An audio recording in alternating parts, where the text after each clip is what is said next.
forse facile profeta, ho detto guardate che se il format di questi 2 giorni funziona,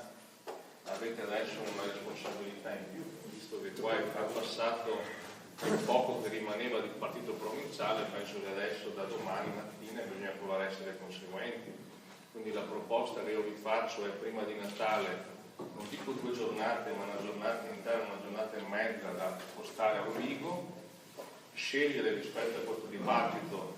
7-8 proposte sul lavoro, ambiente, verde per portarle anche a Rovigo, e poi prendersi una parte politica di proposte che si possono in qualche modo anche portare a quel che c'è a livello provinciale. Per esempio,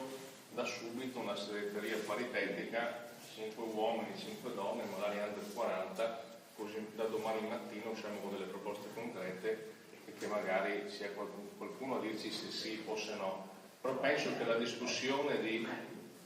ecco, poi abbiamo anche dirigenti da Rovigo, non è che sto usando parole a caso, quindi è il momento un po' di uscire allo scoperto, visto che qua è passata tanta gente, secondo me non soltanto priva di tessera ma anche di riferimento, ecco. Quindi secondo me sarebbe un peccato confinare questo lavoro solo a Badia. Da domani invece inizia un lavoro per voi che con amministratori di Rovigo, di Agri, di Gari,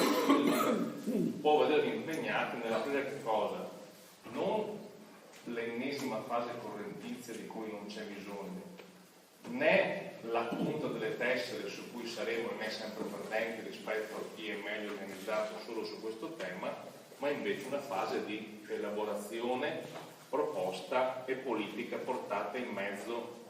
alla gente e ai cittadini, che è quella cosa che alla fine ti fa vincere anche miracolosamente Rovigo, per esempio, no? Quindi per questo credo che avete di fronte una sfida importante. Mi avete fatto quasi voglia di tornare a fare un po' di politica attiva, quindi consideratemi un vostro amico, e adesso lascio la parola a Tommaso, perché sicuramente